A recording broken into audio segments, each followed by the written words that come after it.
오늘은 그분 안의 나 미움받을 이유, 그렇게 제목을 정했는데요. 그분 누군가, 나는 누군가, 미움받을 이유는 뭘까? 그 얘기들을 오늘 제목 따라서 이야기하면 될 것 같습니다. 그분은 누구인가? 우리는 하나님을 안다고 하는데 진짜 제대로 아는가? 늘 우리에게 확인하게 하는 중요한 하나의 질문이에요. 그분은 누구인가 과연? 예수님도 물었잖아요. 세상 사람들이 나를 누구라 하느냐? 너는 나를 누구라 하느냐? 제자들에게 물었단 말이에요. 그죠? 하나님은 누구인가? 제가 2018년 6월 그 다비다 회지 제가 확인을 해봤는데 그때 쓴 칼럼이 있어요. 그 제목이 자존에서 관계로라는 제목을 이렇게 정했어요. 자존은 스스로 있다. 자존심 그 얘기가 아니고 자존, 스스로 존재한다. 그래서 관계로 제목을 가지고 그렇게 칼럼을 썼는데요. 그 중요한 성경 구절 하나가 우리 이거 다시 한번 읽어봐야 돼요. 하나님은 누구인가를 알려면은 구약에서 반드시 출애굽기 3장 13절부터 15절까지를 읽어봐야 됩니다. 제가 한번 읽어볼게요. 조용히 들어보세요. 모세가 하나님께 아뢰되 내가 이스라엘 자손에게 가서 이르기를 너희의 조상의 하나님이 나를 너희에게 보내셨다 하면 그들이 내게 묻기를 그의 이름이 무엇이냐 하리니 내가 무엇이라고 그들에게 말하리이까. 하나님이 모세에게 이르시되 나는 스스로 있는 자이니라. 또 이르시되 너는 이스라엘 자손에게 이같이 이르기를 스스로 있는 자가 나를 너희에게 보내셨다 하라. 하나님이 또 모세에게 이르시되 너는 이스라엘 자손에게 이같이 이르기를 너희 조상의 하나님 여호와 곧 아브라함의 하나님 이삭의 하나님 야곱의 하나님께서 나를 너희에게 보내셨다 하라. 이는 나의 영원한 이름이요 대대로 기억할 나의 칭호니라. 구약에서요 우리 하나님이 어떤 분인가 알려면 이 부분을 이 의미가 뭔가 묵상을 할 필요가 있다고 생각합니다. 이 하나님 이름이 뭔가 두 가지를 이야기해요. 하나는 뭔가 하면요 스스로 있는 자라고 이야기했어요. 14절 스스로 있는 자 그러고 15절에 바로 붙여서 뭔가 하면은 아브라함, 이삭, 야곱의 하나님. 그러니까 관계 속에서의 하나님이라는 것을 이렇게 같이 설명을 하고 있다는 얘기예요. 하나님은 누굽니까? 나 스스로 있는 자야. 그게 전부가 아니고 뭐예요? 나는 너와 관계가 있는 사람이야. 이거를 이야기하고 있다는 얘기예요. 그죠? 하나님은 전혀 혼자서 그렇게 독야청청 소위 한다는 그런 의미로서의 어떤 이미지가 우리에게 있을 수가 있는데요. 높고 높은 보좌 위에서 먼 곳에서 뭔가 이렇게 내려다 보시는 그 이미지가 있는데요. 하나님은 분명히 모세에게 이야기를 했어요. 아브라함의 하나님, 이삭의 하나님, 야곱의 하나님이 나를 애굽으로 보냈다고 하라. 모세를 그렇게 세웠다고 하라. 이 얘기입니다. 그죠? 그럼 여기서 뒤에 이름까지 붙여요. 이는 나의 영원한 이름이요 대대로 기억할 나의 칭호니라 이랬었어요. 그래서 우리가 신앙생활할 때요. 스스로 있는 자하고는 여기서 그치는 순간 하나님이 어떤 분인가 우리는 그냥 절반 이상을 놓치고 아니 절반보다 더 놓칠 수 있어요. 관계 속에서의 하나님. 다른 말은 뭐예요? 나는 너의 하나님이다. 이 얘기를 하고 싶다는 얘기예요. 그죠? 나는 나다. 동시에 나는 너다. 이 얘기를 같이 하고 있다. 이런 얘기예요. 그게 하나님이 우리에게 찾아오신 방법이죠. 그래서 이제 이거를 소위 영어로 치면은 I am who I am 그러잖아. I am who I am 영어로. 근데요, 이게 의미를 두 개를 같이 연결하면 뭐가 되는가 하면요. I will be who I will be. 나는 스스로 있는 자다. 이게 라기보다는 나는 내가 관계 속에서 뭐예요? 너를 이끌어가고 너의 미래를 간섭하는 하나님이다. 이런 얘기예요. 그런 의미가 담겨있다. 이런 얘기죠. 그래서 하나님의서는 이 출애굽기 3장에 나타난 이것은 지금이 아니라 미래를 담보하는 약속이에요. 나는 너의 앞길, 너의 가는 길을 내가 책임진다. 그 얘기가 들어있다는 얘기. 모세를 보냈어. 하나님 그래 너 모세를 잘하는지 보자 이런 게 아니고요. 다 간섭하잖아요. 그죠? 그래서 구름 기둥 불기둥이 나오잖아요. 그래서 영원한 이름 이 표현에는 뭐죠? 미래의 개념이 당연히 포함됩니다. 우리는 영원한 하나님 이야기하고 영생 이런 얘기를 하는데요. 그 영원 속에는 뭐죠? 지금만 아니고 뭐죠? 미래가 당연히 포함되어 있다는 개념. 그래서 하나님은 뭐예요? 지금의 하나님이고 내일의 하나님이다. 이런 얘기예요. 그래서 너는 내일 염려하라고. 내일이 염려하게 하라고. 이 얘기가 하나님이 내일을 붙잡겠다. 이런 중요한 어떤 그 아버지가 어떤 분인가를 보여주는. 이 부분은 꼭 붙잡으셔야 돼요. 하나님 어떤 분인가? 그러면은 자존하는 하나님, 관계 속의 하나님. 그 두 가지를 반드시 우리가 붙잡아야 돼요. 요한복음 우리가 시작하면서 뭐예요? 7개의 I am, 그죠? 에고, 에이미가 7개가 나오는데 그 맨 마지막이 뭐죠? 15장 얘기예요. 뭐죠? 나는 참 포도나무다 이야기를 했는데요. 그걸 끝나는 게 아니고 뭐예요? 너희는 가지다. 나는 나다. 동시에 뭐죠? 너도 나다. 포도나무에 가지가 붙었으면 나지. 똑같은 나지. 그 관계 속에서의 어떤 그 하나님 그것에 대해서 이야기를 하고 계시죠. 7개의 에고 에이미 중에 이 마지막 그 부분, 이 15장에 시작될 때 나는 포도나무요, 너희는 가지다. 굉장히 중요한. 여기서 교회론이 나올 수 있고요. 여기서 하나님이 어떤 분인가 나올 수 있고, 우리가 그리스도와 연합한다는 게 뭔지를 이렇게 설명하게 하는 거고, 굉장히 소중한 비유가 여기 담겨 있죠. 자, 그럼 두 번째, 나는 누구인가? 이래 나는 누구인가? 자, 우리 자신을 잘 돌아보세요. 내 속에 뭐 2개가 있는 것 같아. 그지?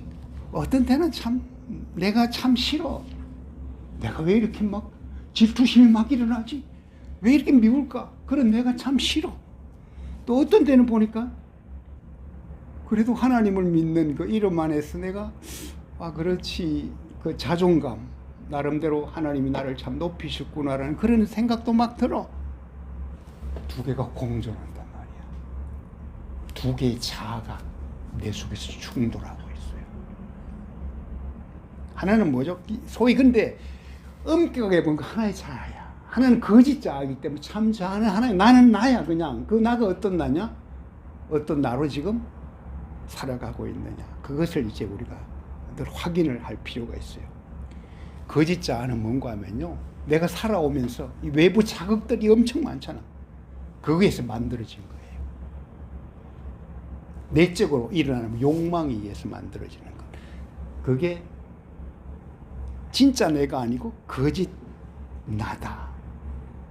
나는 그게 진짜야. 뭐 이렇게 하면 뭐죠? 그건 더 이상 또 다른 참 자아를 만나지 못한 거지. 그 확인하지 못한 거지. 그죠? 그러니까 결국은 뭐지? 상처, 뭐 이런 것들. 그런 이미지. 그걸 뭐 에고라고 이야기하는 에고로 가득한 나. 이제 그런 모습이 나 속에서 나타날 때가 있단 말이에요. 어느 게 더 나를 지배하느냐. 참자는 그리스도인들의 참자는 뭐예요? 그리스도 안에 있는 나라 이런 얘기. 그분 안의 나라 이런 얘기. 그러면 뭐가 형성되는가 하면 내 속에서 그분의 형상, 주님의 마음이 이렇게 나를 감싸고 있다 이런 얘기죠. 그게 나의 참자다. 내 속에서 너는 누구냐 했을 때 나는 그리스도의 형상으로 지음받은 존재고 나는 그분 안에 나입니다. 그 정체성이 이제 늘 나한테 선명하게 나타나면은 그게 진정한 어떤 크리스찬으로 살아가는 모습이고, 그럼에도 불구하고 여전히 내 속에는 다른 게 너무 이렇게 나를 지배하고 있는 것 같아. 그런 생각이 들 때 있단 말이에요. 그게 나는 참 형편없구나가 아니고요. 살아가면서 그런 일들은 참 생각보다 자주 일어날 수 있어요. 사도 바울 알죠? 사도 바울이 로마서 7장 보면요. 이 바울이 고백을 해요, 아예. 내가 마음으로는 하나님의 법을, 육신으로는 죄의 법을 섬긴다. 그 바울의 고백이에요. 내 마음은 그냥 하나님의 법을 섬기는데 이 육신, 나의 거짓 자라고 부를 수 있는 그 육신은 뭔가 하면 하나님의 법이 아니다. 이런 얘기, 죄의 법을 섬긴다. 그러면서 뭐예요? 그런데 둘이 싸워. 그 앞에 23절에 먼저 설명해. 나 속에 내 속에 막 둘이 싸워. 그런데 누가 늘 이기는가 하면요, 육신의 법이 늘 이기는 거예요. 사도 바울이 느꼈던 어떤 자기 상황. 그래서 나는 뭐예요? 비참한 사람이야. 공고한 자, 그게 번역을 정확히 하면 나는 비참한 사람이라고. 그래서 이제 그 비참한 나가 어떻게 이 사망의 법, 이 사망의 몸, 그것에 구해줄 수 있겠느냐. 그게 24절 그 다음 절이고요. 답을 어디서 찾는가? 8장 1절에 나타나. 우리가 로마서 8장 지난번에 다뤘잖아요. 굉장히 소중. 성경 한 장만 뜯어가라면 뜯어가고 싶은 것. 암송에 있으면 안 뜯어가도 되겠지만 8장 1절이 어떻게 시작을 하는 겁니까? 그리스도 안에 있는 것이 답이다 이야기를 하는 거예요. 누가 그러면 이 사망의 몸을 해방시켜 줄 수 있겠느냐? 그 둘이 싸우는 이 속에서 더 이상 갈등도 없고 내 안에 평정심이 일어나고 그리스도 안에서의 그 어떤 그 자유함을 누릴 수 있겠느냐? 그게 주님 안에 있는 것이 답이다. 그 로마서 8장 2절 그 다음에 생명의 성령의 법이 죄와 사망의 법에서 해방했다. 이 선언을 하고 있는 거예요. 자기가 살아오면서 자기 자신을 관찰을 해. 나름대로 종교적 생활 열심히 했고 잘했고 행실을 깨끗하기 위해서 그렇게 노력했고, 그죠? 그 누구보다도 자랑할 만한 그런 스펙을 가졌는데 자기 자신을 가만히 관찰해 보니까 이거예요. 육신의 법, 생명의 법이 싸워. 내 속에서. 항상 뭐가 이기면 그게 이기는 것 같아. 내가 원치 않는 게 이기는 것 같아. 그래서 이제 사도 바울은 지난번에 그 자기 정체성을 어떻게 표현한다 했어요? 제가 노래로 나는 크리스찬 2절 가사가 주님 위하여 모든 것 잃고 분토와 같이 여기면 뭐죠? 예수님 없고 당신 안에서 발견되려 합니다. 그분 안에서의 나, 그죠? 바울은 그걸 철저하게 확인했던 그런 삶을 살았다는 얘기죠. 내가 모든 것 잃어도 좋아. 그분 안에서만 발견될 수 있다면. 그래서 모든 인간은 사실은 세상의 관점에 따라 살면서 거짓된 자, 그죠? 옛사람이라고 성경이 표현하기 그걸 형성해요. 육신의 정욕, 안목의 정욕, 이생의 자랑으로 대표되는 세속적인 갈망, 그게 있단 말이에요. 그래서 우리가 거짓 자를 버리고 참자, 새 사람으로 나아가는 방법, 그게 뭐냐? 하나님과 교통하면서 연합하고 일치를 경험하는 것. 우리 모두는 하나님의 형상을 따라 지음받은 존재들이다. 꼭 이거 기억하셔야 돼요. 내가 누구냐? 종교할 수밖에 없지. 그죠? 간혹 나는 우울증도 앓는데요. 때로는 나는 여기서 참 힘들어. 어떻게 할 줄도 모르겠는데요. 하나님은 그 상황까지도 뭐예요? 그냥 받아줘요. 받아줘요. 죄의 법에서 해방하는데 내가 우울하고 힘들고 하는 그 호소를 절대 그냥 지나가지 않아요. 그죠? 그대로 받아줘요.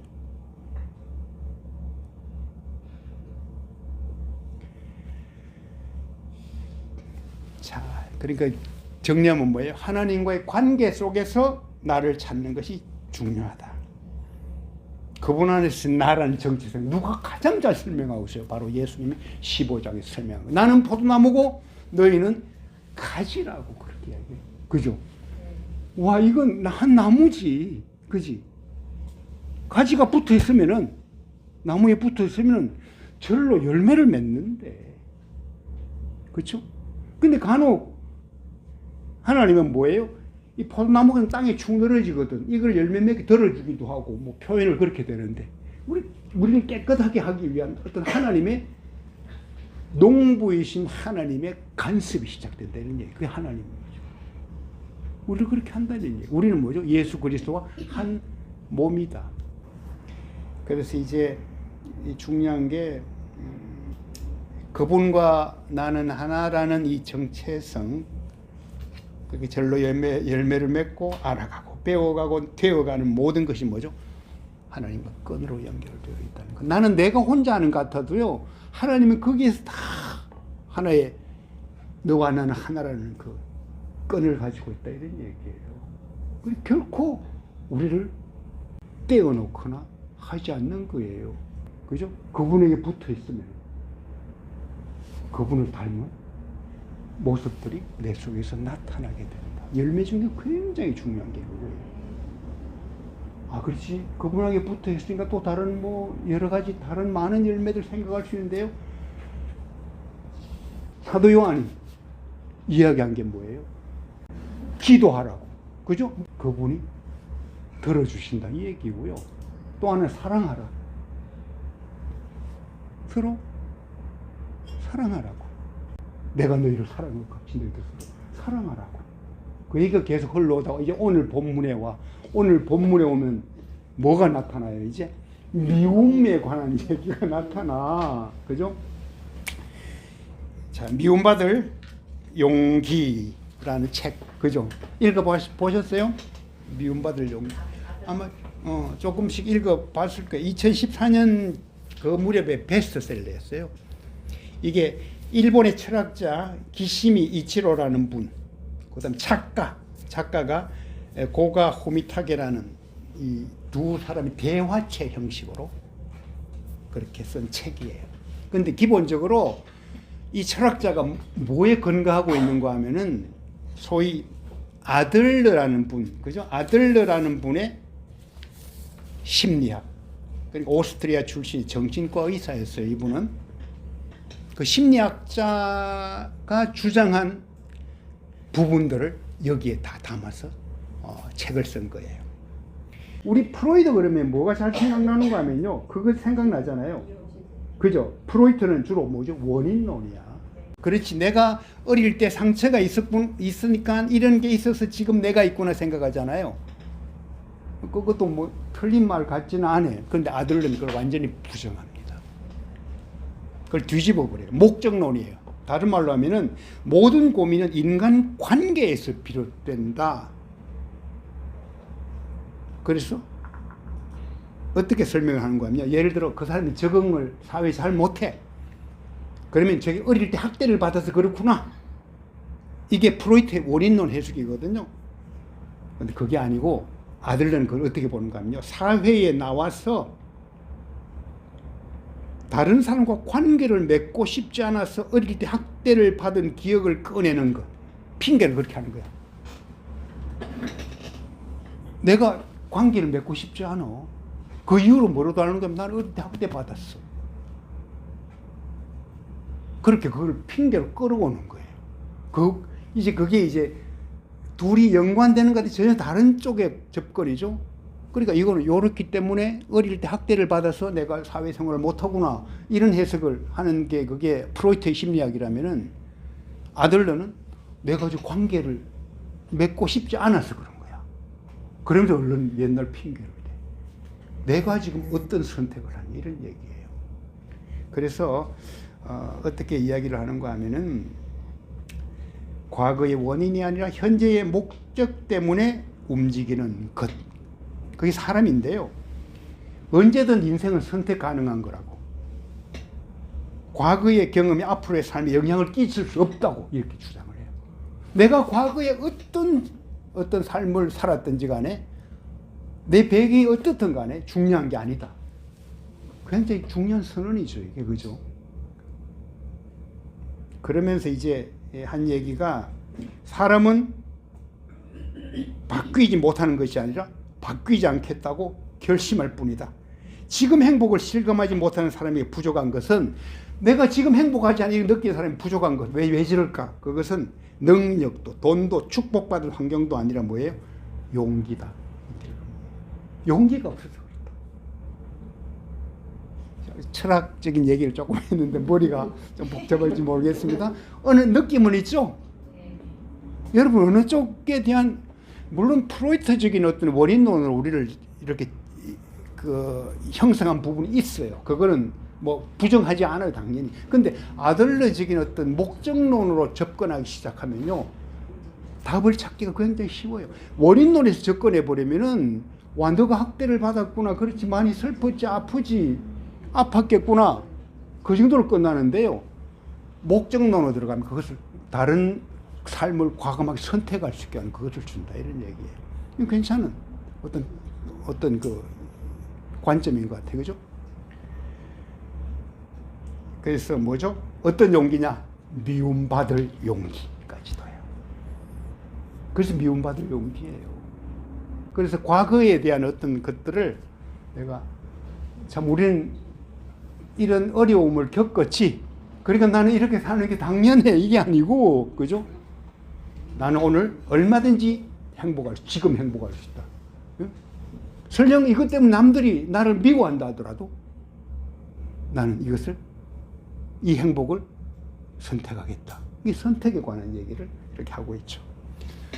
제 이야기를 길게 했는데요, 제가 이 말을 길게 꺼낸 이유는 뭔가 하면은 미움받을 이유를 설명하기 위해서 한 거예요. 예수님, 우리가 미움받을 이유에 대해서 말씀하셨어요. 미움받을 용기는 이야기하지 않고 미움받을 이유야. 무슨 이유예요? 이유 없이 세상이 뭐죠? 예수님을 미워한다 그랬어. 그게 구약 성경에서부터 흘러간 하나의 예언이라 이런 얘기까지 해. 이유 없이 사람이 나를 미워할 거라고. 우리에게도 뭐예요? 세상이 너를 미워하면 나 때문이라고. 나를 미워하는 거라고. 우리에게 뭐지? 미움받을 이유가 있다, 이런 얘기. 아까 거짓자, 참자, 그리스도 안에서 나 이렇게 설명했는데, 그렇게 되면 뭐지? 미움받을 이유가 이미 만들어졌다, 이 얘기예요. 예수 때문에 만들어진 미움인데요, 근본적으로 따지면 어때요? 예수님이 미움받는 것이 아무런 이유가 없다 그랬잖아. 우리가 미움받는 것도 아무런 이유가 없는 거라. 그렇지? 그런 거야. 내가 예수님 믿는 것 때문에 미움받는다 그랬는데, 예수님, 당신은 뭐예요? 이유 없이 받는데. 그죠? 근본으로 따지면 우리는 미움받을 이유가 없는데도 미움받고 살아가는 존재다. 이 또 다른 우리 하나의 정체성을 설명하는 표현들이 여기 들어있다는 얘기죠. 이 정체성. 내가 그리스도 안에 있는 나라는 저것이 하나님의 형상대로 지음받았다는 게 하나 있고, 또 하나는 뭐죠? 이유 없이 미움받는 존재다, 이런 얘기예요. 그렇죠? 그래서 그리스도인인 우리로서 미움받을 용기를 갖기 전에 먼저 알아야 될 것이야, 이게. 내가 나 그렇지, 아까 아들의 심리학에서 이야기 미움받을 용기 나도 오늘 가져보자. 그 전에요, 이것부터 먼저 알아야 된다. 미움받을 이유예요. 이미 있어요. 용기를 갖기 전에 이미 이유가 주어졌다. 그러면 그 미움도 당연한 거고, 이제부터 더 큰 용기로 나갈 수 있다, 이런 얘기죠. 그래서 인생에서 이유를 알면 답이 보여요. 내가 왜 이러지? 그러니까 문제를 풀어갈 때 이유. 그러면 자연스럽게 미움받을 용기가 생기는 거예요. 철학의 이야기가 아니라 뭐죠? 이게 포도나무와 가지의 비유 이야기예요. 미움받을 이유예요.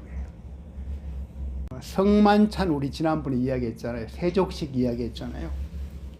이것을 통해서 예수님이 가르쳐준 게 뭐예요? 연합의 비밀이야. 그지? 연합의 비밀이야. 그래서 예수님이 결국 포도나무 가지 비유를 통해서 완전히 결정을 짓는 거예요. 하나님의 신비, 하나님이 하나 되게 하는 그 비밀, 그죠? 그분 안에서 나의 정체성, 그것에 대해서 말씀을 하신다는 것, 그죠? 앞에 거 다시 한번 정리할게요. 16절에서 무엇을 구하든지 다 받게 하신다는 것, 그죠? 15장 16절입니다. 그러니 너희도 서로 사랑하는 것. 만일 세상의 미움을 받는다면 그것을 당연하게 여기라는 거예요. 거기 18절 19절. 그리고 오늘 26절 보면 뭐요? 그런 너를 위로해 줄 보혜사 성령을 내가 아버지께로부터 너에게 보내주시겠다는 것. 와, 미움받을 이유가 생겼어. 그래, 우리는 미움받고 그냥 살자 괜찮아 이게 아니고요. 위로할 보혜사 성령을 보내주시겠다고. 그죠? 그 전에 우리는 뭐예요? 기도하는 특권을 무엇이든지 구하면 듣는 그 자리로 우리가 초대됐고요. 미움받아도 그러니까 그 이유가 그렇게 슬프지 않아 해결을 해나가면 돼. 그죠?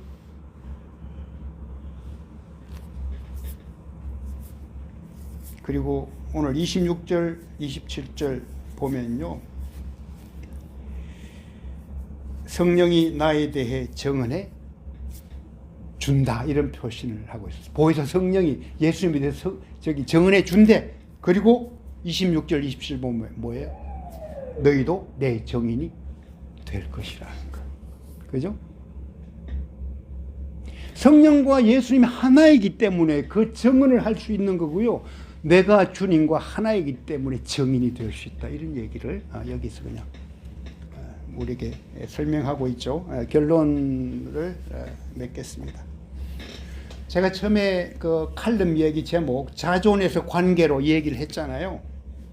사실 이건 굉장히 중요한 어떤 뭐죠? 의미가 담겨 있다고 제가 그때 칼럼에 썼는데 무슨 얘기인가 하면은 우리가 94년 1월에 다비다 시작했단 말이에요. 그러면서 우리가 늘 주창해온 것은 싱글맘도 행복한 세상이면 좋겠다 이 얘기를 자꾸 했어. 싱글맘은 일반적으로 어떤 여러 가지 상처와 힘든 환경 때문에 행복하기가 어려운데 우리도 행복할 수 있게 그 답을 찾았는데 그게 다비다 이야기인데요. 이게 다비다 자매의 방향성이에요. 뭐예요? 자존에서 관계로 가자는 거예요. 우리 나 혼자가 아니라 이런 말이야. 그죠? 근데 같이 나왔어. 그럼 관계가 이렇게 만들어지는 거지. 그죠? 그래서 혼자에서 벗어나서 뭐지?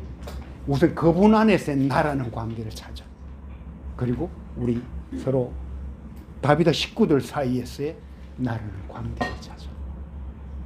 그게 제가 자존에서 관계로 간다는 것.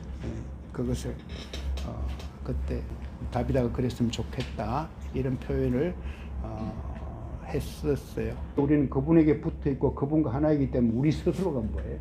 우리는 스스로 존귀한 자이고요. 동시에 그분과 관계 속에서 더욱더 존귀한 자가 되고요.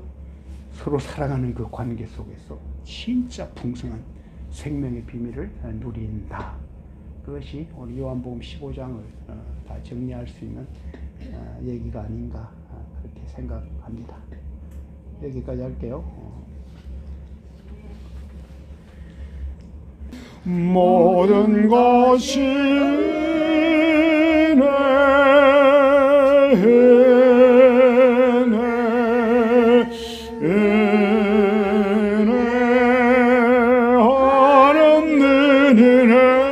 내 삶에 당연한 것 하나도 없었던 것이 모든 것이 내 은혜였소.